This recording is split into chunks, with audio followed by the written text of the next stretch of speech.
सवरिया हो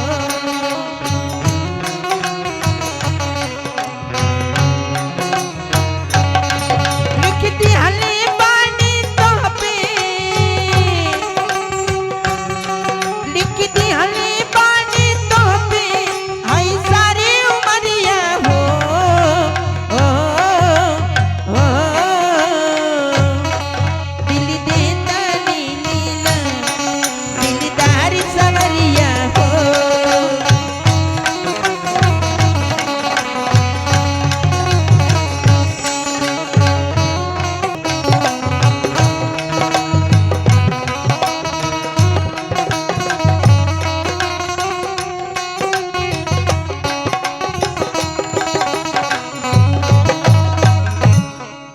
दरबारी जी महाराज। और बतलाओ मेरे राज्य का समाचार कैसा है? महाराज राज्य का समाचार सब ठीक है। प्रजा को किसी तरह कोई परेशानी तो नहीं? नहीं महाराज, सारी प्रजा खुशहाल है। मैं चारों तरफ भ्रमण लगा के देख लिया हूँ। ठीक है, मेरे राज्य के अंदर किसी प्रजा को कोई तरह की परेशानी नहीं होना चाहिए। जी महाराज। ऐसा करो, दरबार का देख करो जी। मैं थोड़ा आराम करता हूँ। जी।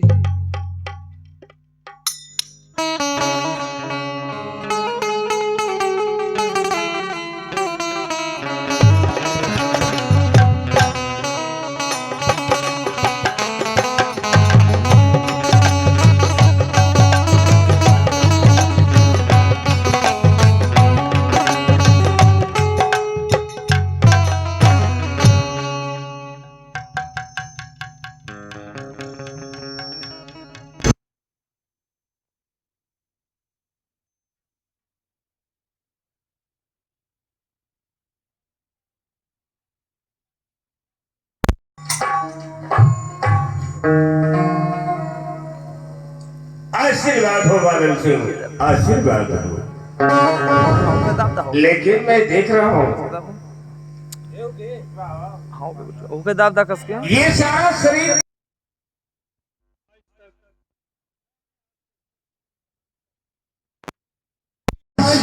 आज मैं आप सबको पूछना चाहता हूँ पिताजी। आखिर कौन ऐसा बात है जो पूछना चाहते हो? पिताजी, मैं यही जानना चाहता हूँ, क्या मेरी धर्म पत्नी निर्मला आपके राज दरबार में आई थी? इतना बात पूछने के लिए तुम इतना पसीना पसीना हो गया है? ठीक है, तो मेरे पास निर्मला नहीं आई थी। आपके पास निर्मला नहीं आई थी पिताजी? हाँ बादल, आप झूठ बोल रहे हैं पिताजी। नहीं, झूठ क्यों बोल रहे हो? आखिर निर्मला मेरे पास क्या करने आएगी? पिताजी, निर्मला आपके पास 500 रुपए के लिए आई थी और आपने उसे 500 रुपए देने से इनकार कर दिया। चलो, मैं कहता हूँ निर्मला मेरे पास नहीं आई थी। पिताजी, आप सरासर झूठ बोल रहे हैं पिताजी। इस बात का मेरे पास सबूत है, गवाह भी है पिताजी। आखिर कौन सा सबूत है? राज दरबारी, अरे ओ राज दरबारी, इधर आ मेरे पास। तेरी बंदूक कहाँ है? हरामखोर राज दरबार में ड्यूटी कर रहा है और हथियार कहाँ रख के आ रहा है? आगे से ऐसी गलती नहीं होनी चाहिए। खैर छोड़ो इन सभी बातों को। जो भी बातें राज दरबार में पिताजी के सामने सुने हो, पिताजी से साफ साफ बतलाना है। अगर वो बात साफ साफ नहीं बतलाएगा तो मैं तेरे साथ साथ तेरे पूरे खानदान को शमशान घाट पहुंचाऊंगा। और पिताजी से निर्मला आई थी कि नहीं आई थी बतलाओ। आई थी जी।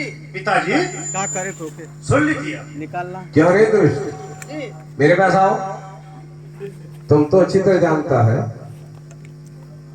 ये जो चेहरा तेरा है दिखाई दे रहा है ना, ये पूरे तुम्हारे गांव के लोग नहीं पहचान पाएंगे।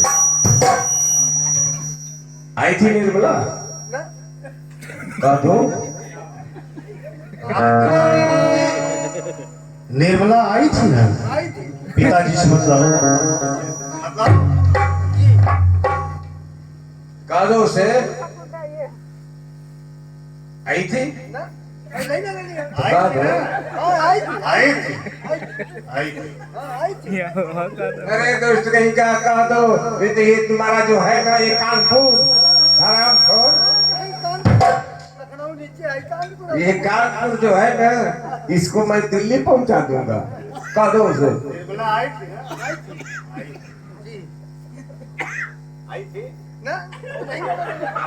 अरे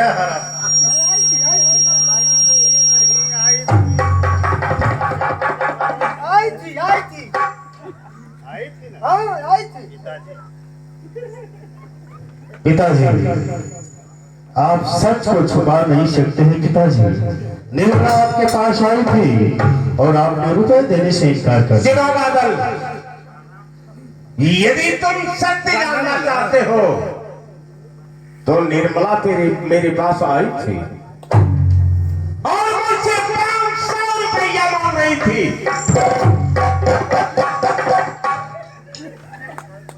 मैंने इसी 500 रुपया नहीं दिया। क्यों? पूछो क्यों नहीं दिए? क्यों पिताजी?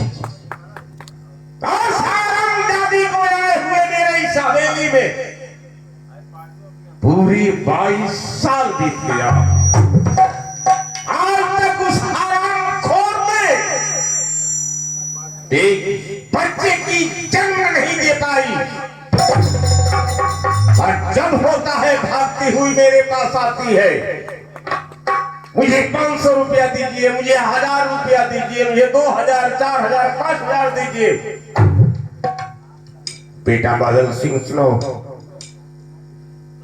मैं समझता हूं उसकी कोख से कोई औलाद पैदा होने वाला बिल्कुल नहीं है।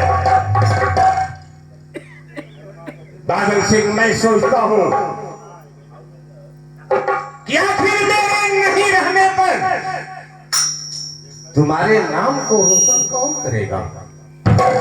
इस हवेली में कौन दीपक जलाएगा? मैं यही सोचता हूं अभी तुम्हारी राय हो तो मैं तुम्हारा दूसरा शादी करूं, एक सुंदर राजकुमारी लाऊं जिसके गर्भ से एक सुंदर राजकुमार हो, मेरे नाम को रोशन करे और तेरे नाम को इस संसार में उजागर कर दे। वाह रे पिताजी वाह, वाह रे आपका फैसला, वाह रे आपका न्याय पिताजी। आप सियासत के राजा हैं। तो ये बताइए पिताजी, क्या जिस नारी का बच्चा ना हो उसे इस दुनिया में जीने का कोई हक नहीं पिताजी? हक है, बादल ही जानना चाहते हो। उस नारी का हक है, लेकिन जिस खेत में कोई फसल ना उगते उस खेत को लेकर क्या करोगे तुम? जवाब दो, क्या करोगे उस खेत को? पिताजी मैं आपके इशारों को समझ गया, आपकी भावनाओं को समझ गया पिताजी। पिताजी आपने मुझे बड़ा किया, सयाना किया, दुनिया की सारा सुख हमारे कदमों में रख दिए। आपने मुझे इस दुनिया को दिखाया, मुझे करना क्या होगा पिताजी? साफ साफ बताइए। करना यही है,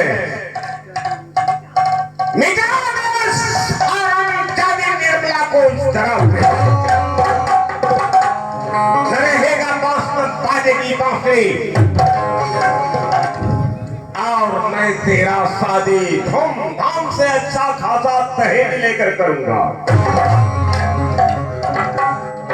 ठीक है पिताजी, आपकी आज्ञा का पालन करना बादल सिंह का फर्ज है।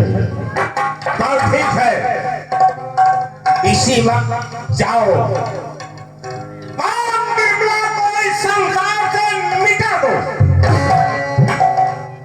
लाइए पिताजी, ये खंजर